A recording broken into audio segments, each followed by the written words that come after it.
Alors ce matin, prions, bénissons le Seigneur, celui qui règne à jamais, assis sur son trône. Prions. Père éternel, je te dis merci pour ta grâce. Je te dis merci pour ta faveur.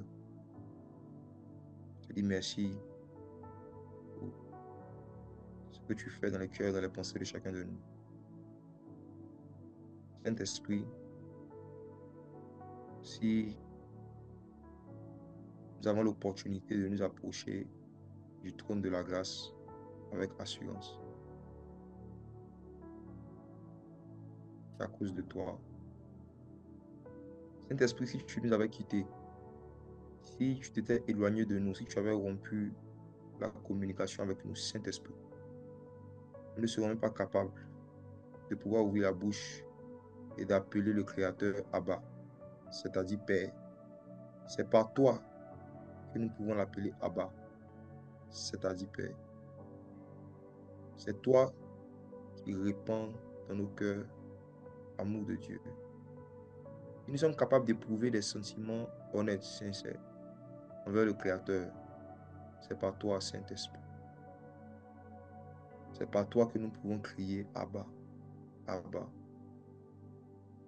Merci Saint-Esprit, toi l'Esprit d'adoption. Merci Saint-Esprit, toi l'Esprit de consolation. Merci Saint-Esprit, toi l'Esprit de vérité. Merci Saint-Esprit, toi l'Esprit de connaissance. Merci Saint-Esprit. Merci Saint-Esprit. Au nom de Jésus.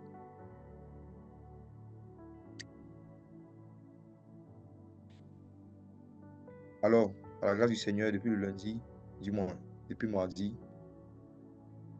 nous avons commencé à être édifiés. Et aujourd'hui, encore, c'est un autre message qui vient ce matin. On dit merci au Seigneur pour le pain de ce jour. Ce matin, j'aimerais encore vous parler du réveil spirituel qu'il faut chercher. Un type de réveil spirituel qu'il faut chercher. J'aimerais vous parler du réveil de la charité. Pendant cette période où la plupart d'entre nous sommes dans le jeûne, il y a un sujet de prière qui devait faire vraiment l'objet de nos prières et de nos supplications. C'est de demander au Seigneur de nous faire expérimenter la charité, la puissance de l'amour.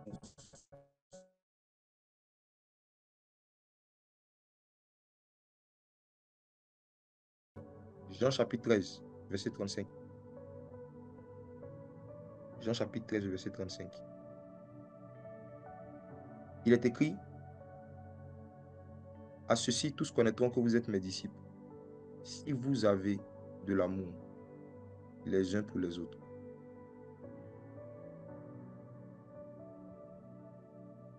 À ceci, tous connaîtront que vous êtes mes disciples, si vous avez de l'amour les uns pour les autres. C'est l'une des phrases, c'est l'une des déclarations les plus puissantes que le Seigneur Jésus nous a données concernant la façon dont nous devons reconnaître ses disciples. La façon dont nous devons reconnaître des gens qui sont vraiment convertis, qui lui appartiennent véritablement. Nous sommes dans une génération où on nous a appris à reconnaître des disciples en fonction de l'église à laquelle ils appartiennent. Parfois, nous sommes persuadés que certaines personnes sont converties juste parce qu'ils nous disent qu'ils sont membres de telle église. Parfois, nous sommes persuadés que certaines personnes sont converties juste parce qu'ils nous disent qu'ils sont amis avec tel pasteur ou parce qu'on les voit être dans l'organisation de telle mission chrétienne. Leur appartenance nous rassure sur leur identité. Or, le Seigneur Jésus n'a pas enseigné à reconnaître ses disciples en fonction du groupe auquel ils appartiennent, en fonction de la dénomination à laquelle ils appartiennent, et en fonction du type de pasteur qu'ils fréquentent. Il a parlé du fait de reconnaître ses disciples en fonction de l'amour qu'ils manifestent à d'autres disciples. Et vous savez, l'une des choses qui trahit souvent des personnes qui ne sont pas véritablement des disciples de Jésus, c'est leur incapacité à manifester de l'amour et de la considération à des disciples qui ne sont pas forcément de leur communauté ou qui ne sont pas forcément de leur dénomination. En fait, à chaque fois que dans notre caractère, dans nos attitudes, nous sommes incapables de manifester de l'amour à des personnes à cause du fait qu'ils n'appartiennent pas au même groupe religieux ou au même groupe de chrétiens que nous, nous sommes en train de déclarer comme ça que nous ne sommes pas les disciples de Jésus. La concurrence aujourd'hui entre les ministères, la concurrence même entre les chrétiens, qui chacun se vante d'avoir le meilleur pasteur, la meilleure église. Certains se vantent de façon directe, d'autres indirecte. L'incapacité de pouvoir fréquenter, même ne serait-ce qu'une autre communauté que la sienne une fois en passant, ou d'aller participer à des programmes et des activités, d'autres programmes, d'autres églises, d'autres dénominations. Ça montre aujourd'hui qu'il y a un véritable problème d'amour. Je me rappelle, j'écoutais une sœur qui avait un certain raisonnement, qui avait une façon de raisonner. Et je lui ai demandé, la dernière fois que tu as fait un culte, ou que tu allais participer à un programme,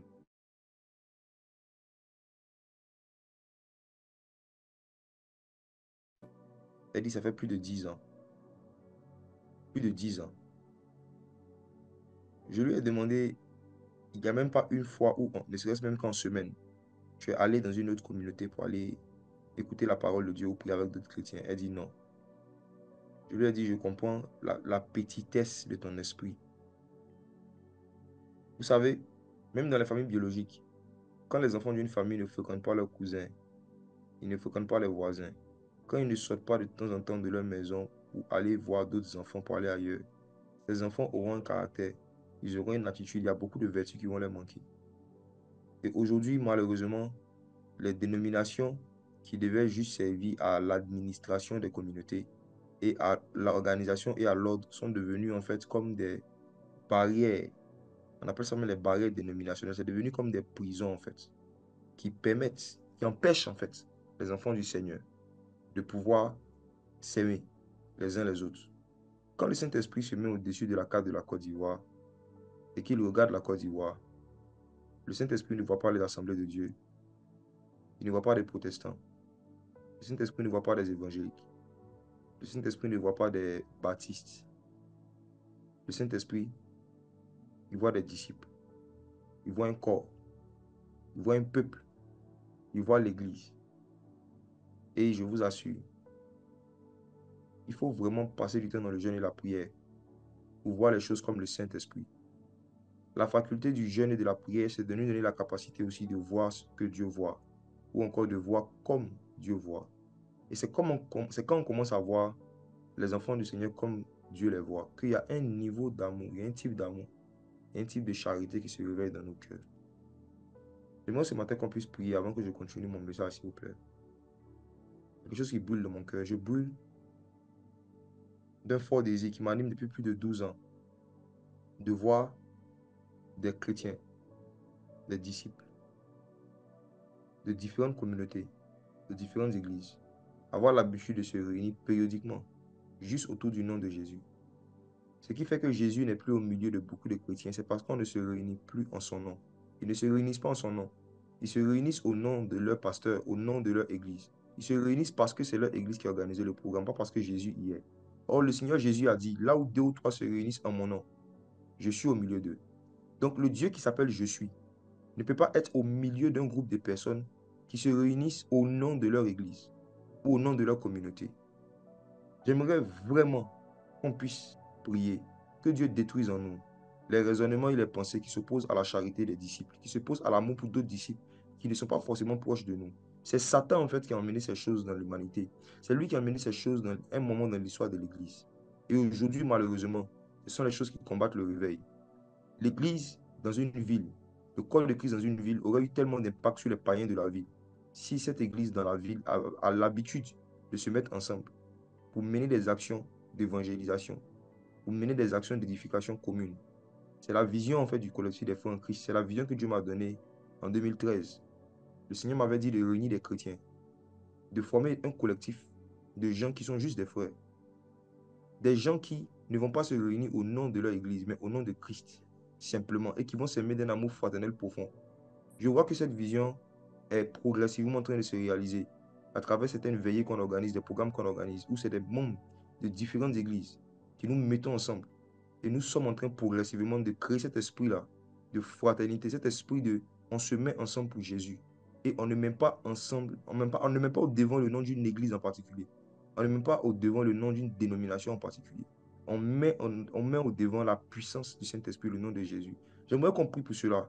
Que cet esprit de charité contamine l'Église, contamine les membres du corps de Christ partout dans le monde. Et que nos intérêts personnels, les ambitions personnelles des prédicateurs, les désirs de chacun d'avoir la plus grande assemblée, d'avoir le plus grand nom, d'avoir la meilleure dénomination, d'être le plus connu, le plus vu, que Dieu brûle. Ce sont des manifestations de l'ego.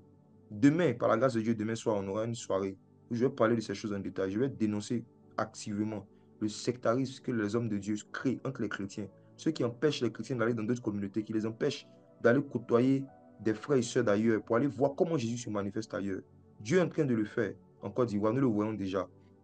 Prions que ça embrase les autres pays, que nous voyons de plus en plus dans les nations des croyants de différentes dénominations, mais qui ont le même Jésus, qui a la même doctrine, se mettent ensemble et glorifier Jésus. Prions pour cela. Et pantalaros kapayanda la hashatila. Asebrakus de palatukaya, mantalaro de kabantole davia. Père éternel, ce matin, je veux prier pour le réveil. Je veux prier pour la charité. Père, ce matin, je veux prier que tu puisses réveiller dans le cœur de tes disciples le désir de s'aimer les uns les autres. Père éternel, tu as dit que c'est à l'amour que nous aurons les uns pour les autres qu'on va reconnaître que nous sommes tes disciples. Les gens du monde ont souvent même du mal à reconnaître que nous sommes tes disciples. Nous sommes tes disciples. Ils ont du mal à croire en notre Jésus et en notre disciple lorsqu'ils voient les concurrences et les compétitions qu'il y a entre nous-mêmes. Certains disent, moi je suis d'Apollos. D'autres disent, moi je suis de Paul. Certains disent, moi je suis de Céphas. D'autres disent, moi je suis de Christ. Christ est-il divisé? Avait demandé l'apôtre Paul. Seigneur, il y a une fierté d'appartenance. Il y a une fierté charnelle de pouvoir appartenir à tel groupe, d'être le fils spirituel de tel, d'être le pasteur de tel, d'être membre de tel, d'être ami avec tel. Seigneur Dieu, que l'ennemi a réussi à mettre à l'intérieur de nous. Et les gens parfois se vantent plus d'appartenir à certaines communautés que d'appartenir au royaume des cieux. Père éternel, dans cette saison de réveil où nous sommes, cette année 2024, que cet esprit de sectarisme meure par la puissance de ton esprit. Père éternel, que tu puisses véritablement envoyer, souffler davantage un vent qui donnera le désir à tes disciples de se rapprocher les uns des autres. Je me rappelle lorsque tu avais dit à Ézéchiel de prophétiser. Quand Ézéchiel s'est mis à prophétiser sur les ossements desséchés, ta parole dit que le vent a commencé à souffler. Le vent a commencé à souffler. Le vent a commencé à souffler. Et quand le vent a commencé à souffler, les ossements se rapprochaient les uns des autres. Parce que lorsqu'il y a un réveil, il doit y avoir un rapprochement entre les membres. Seigneur Dieu, il y a eu un rapprochement qui a commencé à se faire. Les ossements qui étaient loin, les ossements qui chacun était dans leur coin, les ossements qui chacun était couché, sans tenir compte les uns des autres, ont commencé à se réveiller et à se rapprocher les uns des autres. Ils ont commencé à se soucier les uns des autres. Et ils ont commencé à s'unir, à se mettre ensemble. Et c'était une armée nombreuse que personne ne pouvait compter. Saint-Esprit, je crois que la vision d'Ézéchiel est en train de se passer en Côte d'Ivoire. Je le vois. Je vois, Père éternel, comment de plus en plus, certains membres de certaines communautés qui avaient la réputation d'être fermés et hostiles aux gens qui ne sont pas de leur milieu commencent à se rapprocher. Père, que ce rapprochement s'intensifie dans la nation, mais pas seulement en Côte d'Ivoire. Je prie pour le Maroc. Je prie pour la France. Je prie pour le Cameroun. Je prie pour le Gabon. Je prie pour le Sénégal. Père, je prie pour le Canada. Saint-Esprit, je prie pour le Bénin. Saint-Esprit, je prie pour le Burkina. Saint-Esprit, je prie pour la Belgique. Saint-Esprit, je prie pour toutes les nations et tous les pays même auxquels je ne peux penser, mais que tu as créé où il y a les membres de ton corps. Que le vent de la charité souffle et que les ossements desséchés se rapprochent des uns des autres par la puissance de ta grâce. Et rakos de prado la case de pras kota kapala di katia. Atika prash kopayanda la case de paliadi. Seigneur Jésus, si tu as pris du temps dans Jean chapitre 17 de pouvoir prier pour l'unité de tes disciples, cela veut dire que l'unité n'est pas la conséquence du hasard. L'unité est la conséquence de la prière. Si tu as prié pour l'unité, cela veut dire que si nous ne prions pas pour ces choses ne se feront pas. Ce matin, je prie pour l'unité. Je prie pour l'unité. Je prie pour l'unité. Je prie pour l'unité. Seigneur, dans une armée, lorsque c'est un soldat, voit un soldat qui tombe au sol et qui est blessé, le désir qui les anime, c'est d'aller vers lui, le prendre, le cacher, le soigner. Père éternel, chaque fois que cette année 2024, nous entendrons que un chrétien est tombé, un soldat est tombé, que nous ayons ce cœur de le prendre, pour l'aider, le cacher, le soigner, jusqu'à ce que Christ soit formé en lui. Saint-Esprit, je t'en supplie. Saint-Esprit, je t'en supplie. Donne-nous la mentalité des soldats. Donne-nous la mentalité des soldats. Que nous ne soyons pas cette armée qui enterre ces soldats blessés. Que nous n'ayons pas cette armée qui achève les soldats qui sont déjà au sol. Père éternel Dieu, dans cette génération où Satan est en train de monter les soldats les uns contre les autres, dans cette génération où les soldats sont en train de se tirer les uns sur les autres, que tu nous donnes de la lucidité spirituelle, que nous ne participons jamais à cette guerre inter-église. Jamais. Que nous gardons, Père éternel Dieu, notre âme de pouvoir se lever contre un frère ou une soeur. Comme David, que jamais nous n'acceptons de prendre notre épée et de toucher un oint. Père éternel Dieu, que notre épée soit orientée sur notre ennemi, que notre épée soit orientée contre les ennemis, mais jamais sur un frère ou sur une soeur. Saint-Esprit, notre ennemi, c'est le péché. Notre ennemi qu'on a en commun, c'est Satan. Notre ennemi qu'on a en commun, c'est le diable. Que nous ne confondons jamais le péché avec le pécheur. Que nous ne confondons jamais Satan avec les frères qui ont été utilisés par Satan. Que nous ne confondons jamais, Père éternel, les démons avec les frères qui ont été manipulés par les démons. Saint-Esprit, qu'il y ait toujours une distinction claire dans notre esprit entre ces deux catégories de personnes afin qu'on ne se trompe pas de cible lorsqu'on sera en train de tirer. Père, que nous ne participons pas à détruire les âmes que tu veux sauver. Que nous ne participons pas, Seigneur Dieu, à l'achèvement des âmes pour lesquelles tu as versé ton sang. Que nous ne contribuons pas à aider Satan à faire son ministère en encourageant quelqu'un à retourner dans le monde ou en encourageant quelqu'un à retourner dans des choses qui ne te glorifient pas. Que nous ne soyons pas des instruments entre les mains du diable pour créer l'envie dans le cœur de quelqu'un de ne plus appartenir à Jésus. Ah, Saint-Esprit, il y a un réveil de la charité. Le réveil de la charité. Au nom de Jésus. Nous allons lire 1 Jean chapitre 4, verset 8. 1 Jean chapitre 4, verset 8.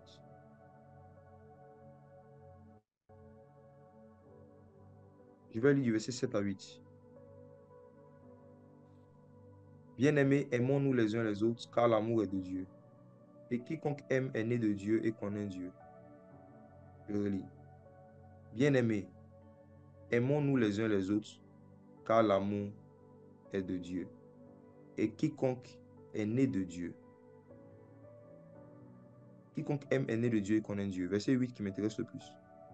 Celui qui n'aime pas n'a pas connu Dieu, car Dieu est amour. Wow. Celui qui n'aime pas n'a pas connu Dieu, car Dieu est amour. Celui qui n'aime pas n'a pas connu Dieu, car Dieu est amour. J'aimerais vraiment que ce verset fasse l'objet de nos recherches et de nos investigations cette année. J'aimerais que chacun d'entre nous, on se pose individuellement une question. Est-ce que je connais Dieu? J'aimerais que tu te poses la question. La première fois que j'ai médité sur ce verset, c'est la question que je me suis posée. J'ai fermé les yeux et je me suis demandé, est-ce que je connais Dieu? Et comment on fait pour savoir que je connais Dieu? Et la réponse m'est venue simplement par ce verset. Celui qui n'aime pas n'a pas connu Dieu. Wow.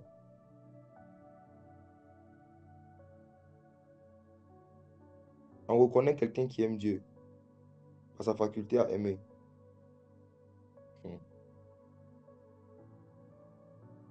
Quel est le type d'amour que quelqu'un doit manifester pour qu'on sache qu'il connaît Dieu? Ce message va venir comme un jugement par rapport à des personnes qui sont en train d'écouter, qui n'ont pas connu Dieu, mais comme ils connaissent la Bible, comme ils connaissent la religion chrétienne, qui pensent qu'ils connaissent Dieu. Quel est le type d'amour qu'il faut manifester pour qu'on sache que tu es quelqu'un qui connaît Dieu. Matthieu chapitre 5, verset 46. Celui qui n'aime pas n'a pas connu Dieu. Il n'a pas dit celui qui ne prie pas. Il n'a pas dit celui qui ne jeûne pas n'a pas connu Dieu. Il dit celui qui n'aime pas.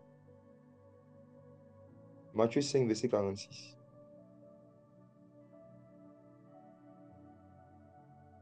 Si vous aimez ceux qui vous aiment, quelle récompense méritez-vous? Les publicains aussi n'agissent-ils pas de même? Voici la réponse de Jésus. Le type d'amour qui montre que tu n'es pas un publicain, c'est-à-dire un païen. Publicain était le mot aussi qu'on utilisait pour désigner des inconvertis. Ce qui montre que tu n'es pas un converti, c'est que ton amour n'est pas orienté seulement vers ceux qui t'aiment. Le Seigneur Jésus dit, si vous aimez seulement ceux qui vous aiment, quelle récompense méritez-vous? Ça veut dire que aimer les personnes qui nous aiment, ce n'est pas le type d'amour qui montre qu'on a connu Dieu.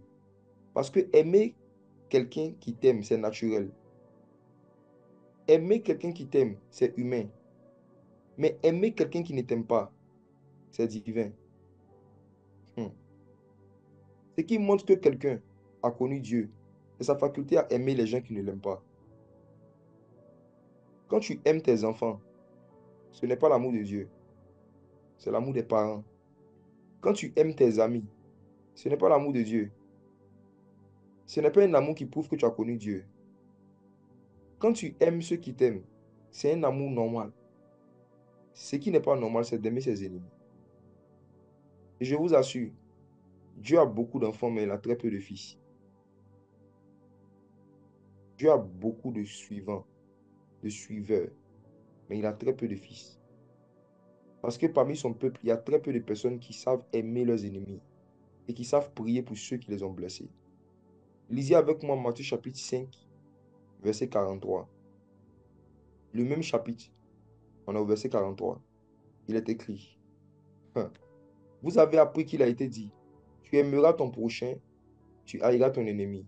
Mais moi, je vous dis, aimez vos ennemis, bénissez ceux qui vous maudissent, faites du bien à ceux qui vous haïssent, priez pour ceux qui vous maltraitent et vous persécutent, afin que vous soyez fils, afin que vous soyez fils, afin que vous soyez fils de votre Père qui est dans les cieux. Car il fait lever son soleil sur les méchants et sur les bons. Il fait pleuvoir sur les justes et les injustes. Si vous aimez ceux qui vous aiment, qu'est-ce que vous faites d'extraordinaire? Mes frères, écoutez ceci. On devient enfant de Dieu lorsque on entend l'évangile, qu'on se répand, qu'on croit en Jésus-Christ. La Bible dit que à tous ceux qui ont cru en son nom, elle leur a donné, la parole leur a donné le pouvoir de devenir enfant de Dieu. Le pouvoir de devenir enfant de Dieu. Quand on reçoit Jésus, on ne devient pas fils de Dieu. On devient enfant de Dieu. Le mot fils dans la Bible désigne une stature, un état de maturité. Ésaïe, parlant du Messie, a dit, un enfant nous est donné. Un enfant nous est né, pardon, et un fils nous est donné. On l'appellera Emmanuel. Il dit d'abord un enfant est né. Un enfant est né et un fils nous est donné. Jésus a été d'abord enfant avant de devenir fils. Tant que Jésus n'était pas devenu fils, il ne pouvait pas commencer son ministère. Tant que Jésus n'était pas devenu fils, il ne pouvait pas être donné comme un sacrifice pour nous sauver. Tant que Jésus n'était pas devenu fils, il ne pouvait pas être utilisé par le Père dans la puissance des signes, des prodiges et des miracles. Ce qui fait qu'il y a très peu de personnes, de chrétiens, qui opèrent dans la dimension des signes, des prodiges et des miracles. C'est parce qu'il y a très peu qui sont fils. Mais comment on devient fils de Dieu? Ce n'est pas en récitant une prière. Ce n'est pas en jeûnant. C'est en aimant ses ennemis, en bénissant ceux qui nous maudissent, en faisant du bien à ceux qui nous haïssent et en priant pour ceux qui nous maltraitent et nous persécutent. Le Seigneur dit que c'est quand vous allez pratiquer le verset 44 que vous allez devenir fils. Au verset 45. Un enfant nous est né, un fils nous est donné. J'aime cette phrase du prophète Ésaïe. Parce que cette phrase signifie que Dieu ne donne pas des enfants au monde. Aïe. Si tu es né, mais que tu n'es pas devenu fils, Dieu ne peut pas te donner comme un cadeau au monde. Dieu ne peut pas t'exposer, te présenter. Tu ne peux pas devenir un don. Vous savez, il y a deux expériences qu'on peut faire avec la puissance du Saint-Esprit. On peut recevoir un don et on peut devenir un don. La première expérience qu'on fait avec les dons spirituels, c'est qu'il y a un moment où on reçoit des dons spirituels et il y a un moment où on devient un don spirituel. Quand tu es un enfant, Dieu te donne des dons. Mais quand tu deviens fils, Dieu fait de toi un don.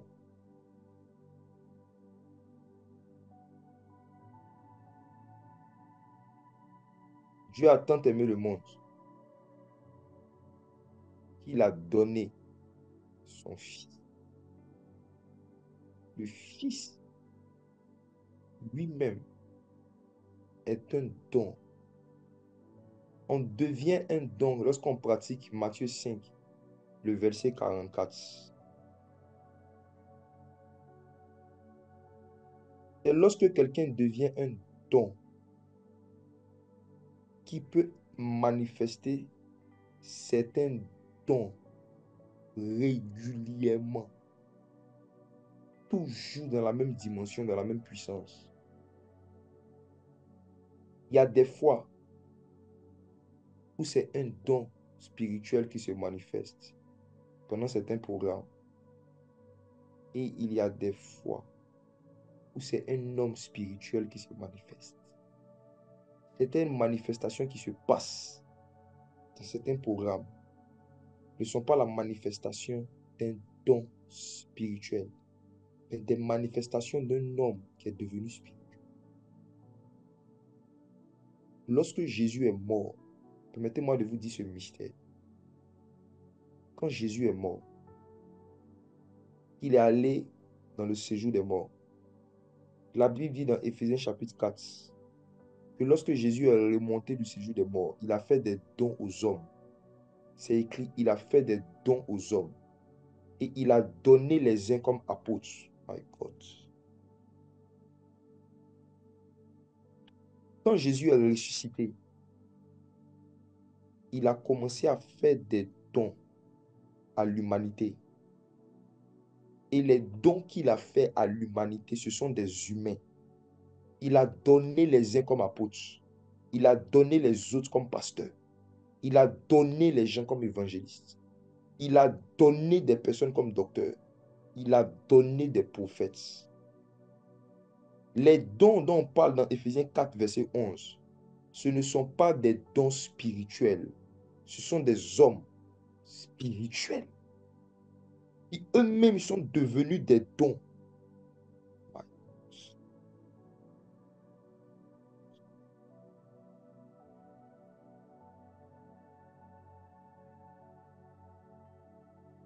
J'ai vécu une expérience le samedi dernier avec la voix de Dieu. Et ça a produit des miracles lors d'un programme qu'on avait organisé dans un jardin en plein air. Quelle est l'expérience en question? J'étais sur le podium en train de prêcher. Arrivé un moment, j'étais en train de chasser les démons. Et j'avais presque fini. Et soudain, j'entends, pendant que je suis sur le podium, le Saint-Esprit me dit, Fils, manifeste-toi. Le Seigneur me dit, manifeste-toi. Et j'ai dit, comment? Ceux qui étaient là le samedi, est-ce que vous avez remarqué qu'il y a un moment vers la fin, j'avais dit, on a fini, mais on va faire deux choses. Et puis j'ai marqué un long moment de silence avant de commencer à demander s'il y a quelqu'un qui était boiteux, qui était infime. J'avais marqué un long moment de silence. Parce que Dieu est en train de me parler de quelque chose que je ne comprenais pas. Il me dit, manifeste-toi. Je dis, comment? Et il insiste, il dit, manifeste-toi. Je dis, comment? Et il me dit, guéris les malades. Et dès que le Saint-Esprit m'a dit ça, mon esprit s'ouvre sur un passage. Matthieu, chapitre 16. Si vous lisez le verset 17, le Seigneur dit, voici les miracles qui accompagneront ceux qui auront cru. En mon nom, ils chasseront les démons. En mon nom, ils imposeront les mains aux malades. Et les malades seront guéris. Et le Seigneur m'a dit, je ne vous ai pas dit dans ce verset de prier pour les malades. J'ai dit, guérissez les malades. Il m'a ramené dans Matthieu chapitre 10. Il a dit à ses disciples, chassez les démons, guérissez les malades. Dans Matthieu 10, Jésus n'a pas dit prier pour les malades à ses disciples la première fois qu'il les a envoyés. Il leur a dit, guérissez les malades. Et dans Marc 16 encore, il dit, imposez les mains aux malades et ils seront guéris. Il n'a pas dit, imposez ma main. Il dit, ils imposeront leurs mains aux malades. Et il m'a dit, il y a des miracles que ma main opère. Et il y a des miracles que c'est ta main qui doit opérer. Manifeste-toi. Quand le Seigneur m'a dit cela, je me suis rappelé qu'il m'avait déjà enseigné que il y a des miracles qui se passent par la manifestation des dons spirituels. Et il y a des miracles qui se passent qui sont la manifestation des hommes spirituels. Est-ce que vous ne vous rappelez pas que l'apôtre Paul a dit, le monde attend avec un ardent désir la manifestation des fils de Dieu. Le monde attend avec un ardent désir la manifestation des fils de Dieu.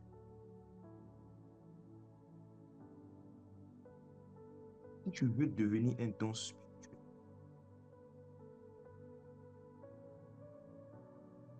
et que Dieu te donne à des familles, Dieu te donne à des villes, Dieu te donne à des pays, il te donne qu'il fasse de toi un don. Tu sais ce que tu dois faire. Matthieu chapitre 5, versets 44 à 45. Aimez vos ennemis. Bénissez pour ceux qui vous maudissent. Faites du bien à ceux qui vous haïssent. Priez pour ceux qui vous persécutent, afin que vous soyez fils. Seuls les fils peuvent se manifester. Seuls les fils peuvent se manifester.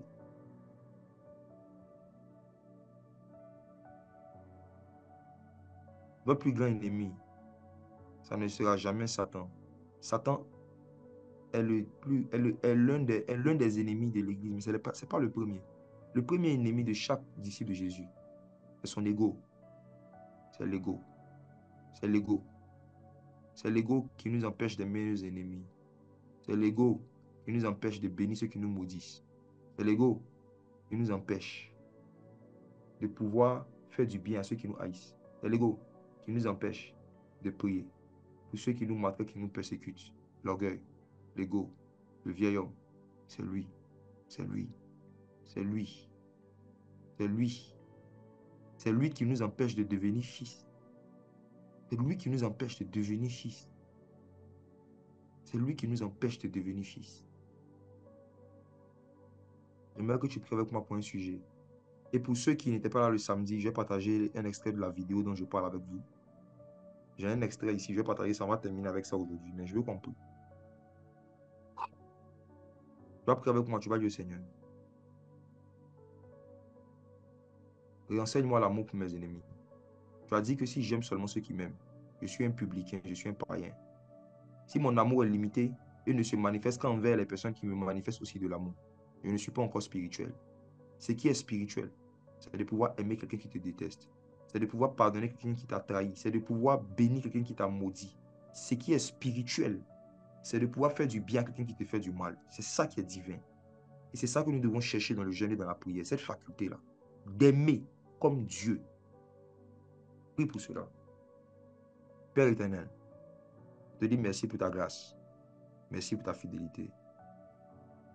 Saint-Esprit, en cette saison où nous sommes en train de jeûner, tu as dit que celui qui jeûne, il humilie son âme. C'est son âme qui l'humilie. Que le jeûne sert à humilier son âme, Seigneur. Si notre âme est vraiment humiliée, Seigneur Dieu, nous devons être capables de pratiquer tes commandements les plus basiques, surtout ceux concernant l'amour. Le type d'amour que tu nous appelles à pratiquer, ce n'est pas seulement l'amour entre disciples. Parce que ça, c'est un peu naturel. Mais ce qui est surnaturel, c'est d'aimer nos ennemis. Prier pour ceux qui nous maltraitent. Seigneur Dieu, pour faire du bien à ceux qui nous ont fait du mal. Je veux prier que tu aides quelqu'un à pratiquer ces choses. Seigneur, c'est ces choses qu'on pratique pour passer du stade d'enfant au stade de fils. Tu as dit que si nous pratiquons ces choses, nous allons devenir fils. Notre Père fait lever son soleil sur les bons et les méchants. Notre Père qui manifeste sa bonté aux bonnes personnes et aux mauvaises personnes. Notre Père qui n'arrête pas de manifester sa pluie aux justes comme aux injustes. Père éternel, que tu nous donnes ce cœur. Que tu nous donnes ce cœur. Que tu nous donnes ce cœur, Saint-Esprit. Que tu nous donnes ce cœur dans cette saison. C'est au nom de Jésus que j'ai prié. Amen. Amen. Amen. Amen. Permettez-moi de vous partager une vidéo. Je vais vous montrer. Et cette dame pour qui on avait prié, je la cherche, si quelqu'un la connaît. J'avais passé l'information la dernière fois dans le groupe de l'église, mais bon, apparemment, personne ne sait qui c'est. Vu qu'après le moment, moi, j'ai dû partir rapidement parce que j'étais vraiment... J'ai été pourchassé par des gens après le programme. Je me suis rappelé du passage de l'Écriture qui disait que il y avait plusieurs personnes qui se jetaient sur le Seigneur Jésus parce qu'ils ont appris qu'une force sortait de lui et guérissait. Des gens, littéralement, voulaient se jeter sur moi. J'ai dû fuir du lieu du programme. Donc, si quelqu'un retrouve la dame en question, je la cherche. Alors, je vais partager mon écran.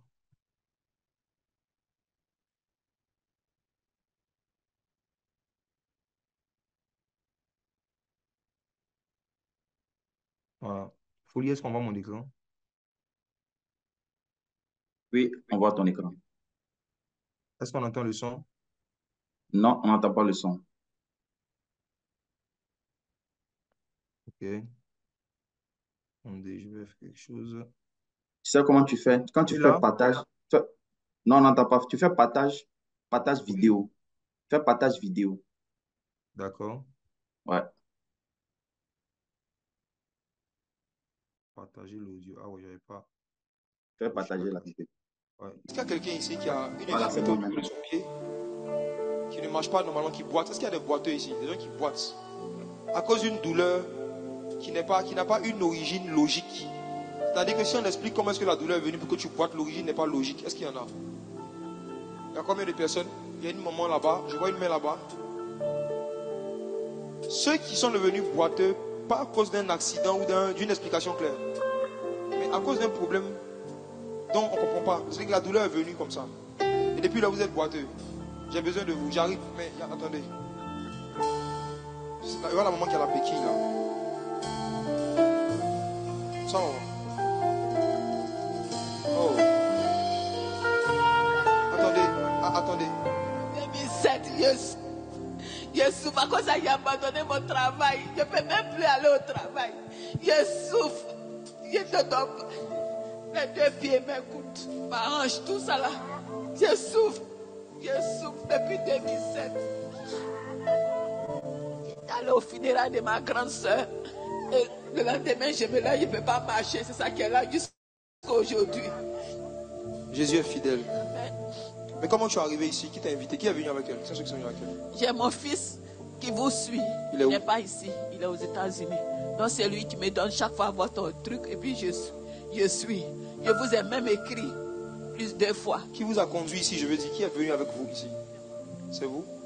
Vous allez bien? Vous confirmez ce qu'elle dit? Oui, je confirme.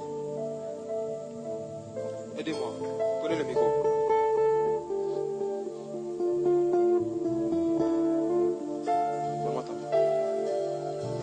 simplicité ici.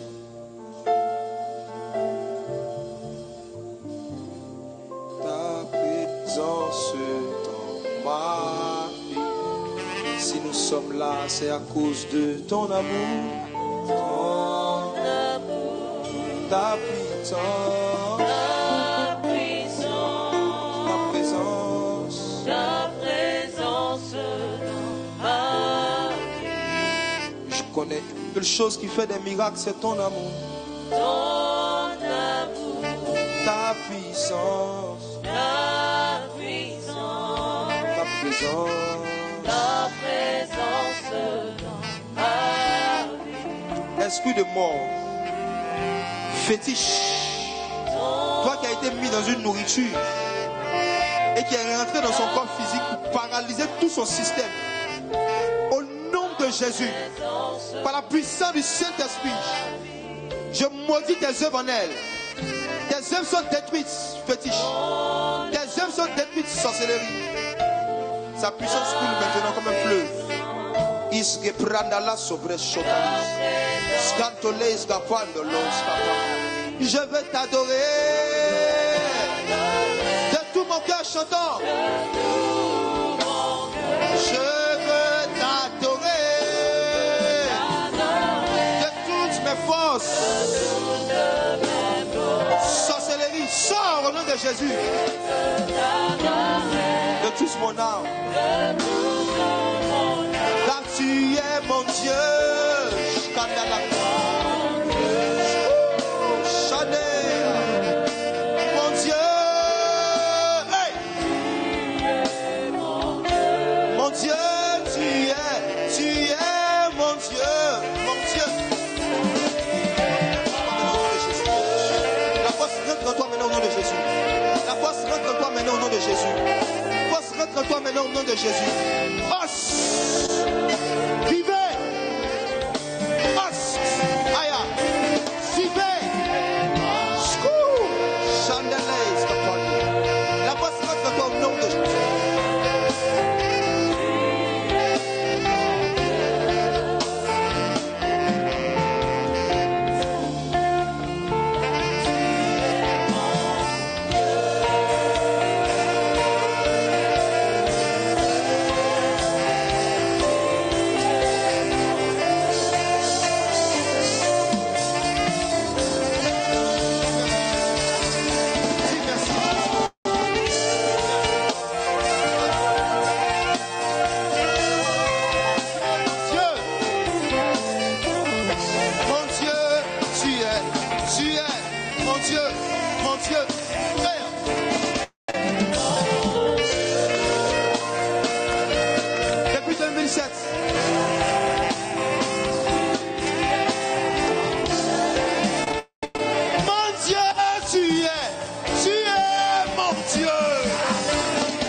ici.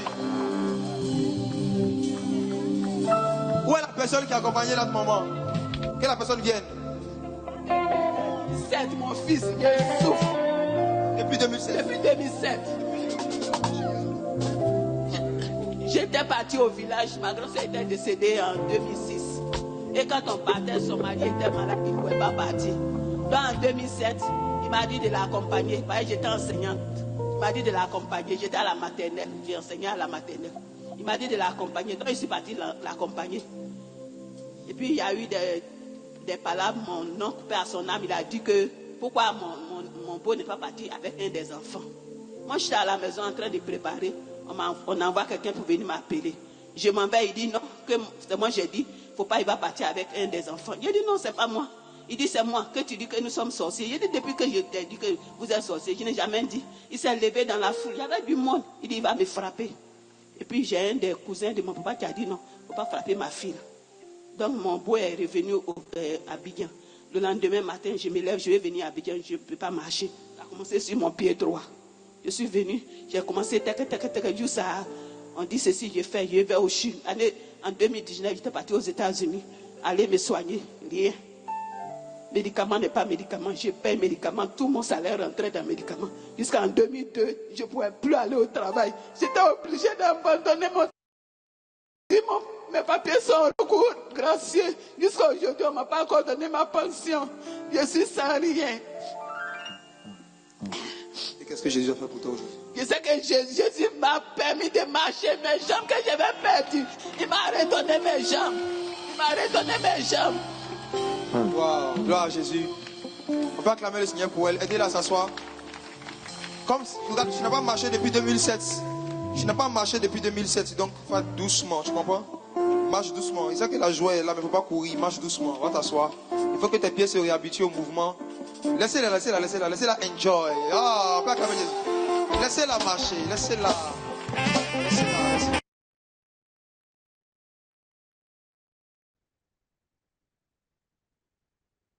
I will bless the Lord. Alors, frères et sœurs, c'était l'un des miracles du samedi. Il y en a plusieurs. Il y a une autre femme qui était boiteuse aussi, qui, pendant qu'elle regardait la scène, elle a été guérie. Et elle était venue devant pour la prière. Et quand je voulais prier pour elle, elle m'a dit, c'est pas la peine. Elle dit, c'est pas la peine. Que pendant que je priais pour la femme, quand je regardais, j'ai senti une puissance sur mon pied. Et puis, elle aussi, elle a commencé à marcher. Ensuite, il y a un deuxième. Ensuite, Jésus, merveilleux. J'ai vu quelqu'un qui a mis en commentaire qu'il avait l'esprit de folie. Il était délivré par l'esprit de l'esprit de folie lors de la dernière veillée. S'il vous plaît, on va vous donner un lien. Si vous avez des témoignages, en fait, des choses que le Seigneur Jésus a fait pour vous, que vous n'avez pas eu le temps, en fait, de pouvoir partager, voilà, de pouvoir nous envoyer ou partager avec nous, on va vous donner un lien. Est-ce que vous pouvez écrire les témoignages en question et on va pouvoir vous contacter pour que éventuellement, lors de la prochaine veillée, vous veniez partager ces témoignages-là pour glorifier le Seigneur. Voilà, je vais mettre le lien en question dans les commentaires. Si tu as un témoignage de guérison, de délivrance ou de l'exaucement, une prière que tu as reçue du Seigneur à travers un de nos programmes, j'ai mis un lien en commentaire. C'est vrai qu'il y a beaucoup de commentaires qui passent, donc ça rend la vie un peu difficile, mais on va quand même écrire. Vous pouvez nous écrire en fait ici ou écrire sur le numéro du... Vous pouvez nous écrire sur le numéro de la mission, voilà, qui est sur toutes nos affiches, hein. Toutes les affiches, il y a un numéro, vous pouvez écrire dessus. Et vous allez partager avec nous un témoignage. Il y a un monsieur qui est venu me trouver au bureau. Il m'a montré comment est-ce qu'il avait des plaies sur son pied depuis longtemps. Il m'a montré les photos des premières plaies qu'il avait. Beaucoup de plaies sur tout son pied. Et il est venu à la veillée la dernière fois. Quand on a prié pour les malades, quand il est sorti, toutes les plaies ont séché. Il m'a montré la photo avant, la photo après. Il est venu me montrer son pied au bureau. Et les témoignages comme ça, par la grâce du Seigneur, il y en a beaucoup. Mais malheureusement, la façon dont souvent nos veillées, nos programmes sont configurés, il n'y a pas assez de temps pour écouter les témoignages. Il n'y en a pas assez. Mais je crois qu'à la prochaine veillée de parler de la culture, par la grâce de Dieu, euh, on va vraiment laisser une lucarne en fait pour les témoignages. Je crois que c'est vraiment important. Donc, on a aussi annoncé que nous avons créé une chaîne WhatsApp.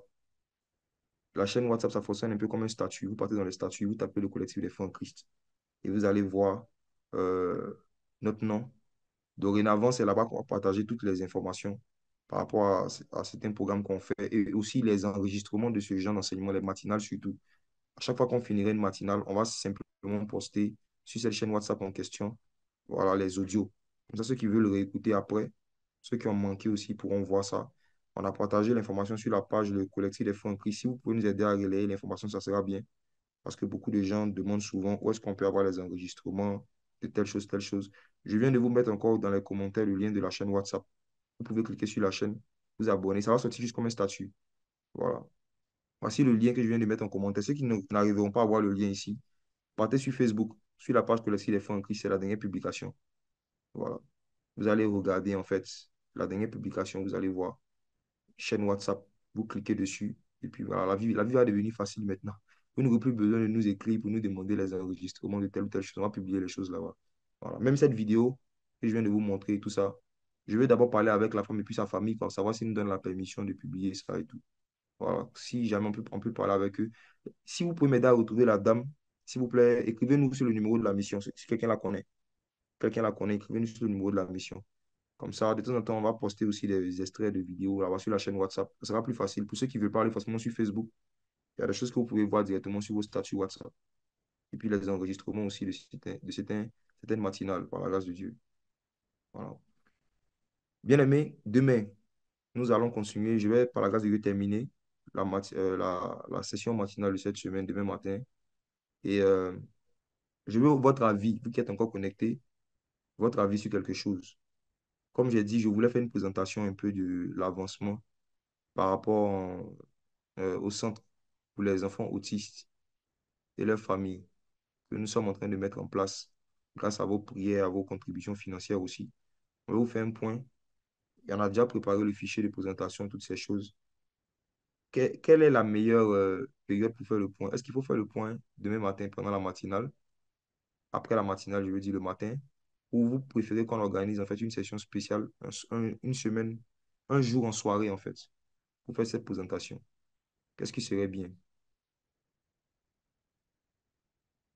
On fait ça demain matin ou un jour spécial en soirée? Donnez les avis en commentaire. Le jour spécial en soirée ou demain matin, comment on fait? Bon, la majorité des commentaires, je vois, on dit un jour spécial. D'accord, donc ça sera ce week-end alors. OK. Donc, je vais voir avec l'équipe ici la disponibilité et on va sûrement le faire entre samedi soir et dimanche soir. Donc, demain matin, je vous donnerai l'information alors. Voilà. Donc, demain soir, entre samedi soir et dimanche soir, on fera. Je vois que la majorité dit c'est mieux de faire une session spéciale pour ça.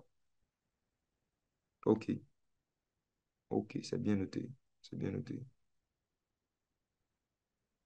OK. Bah, écoute, que le Seigneur vous bénisse. Bonne journée à tout le monde et puis rendez-vous sur la chaîne WhatsApp en question. Pour ceux qui seront là à Abidjan, on va se voir demain à Belle-Côte. Demain, on aura une session de prière aussi pour les malades.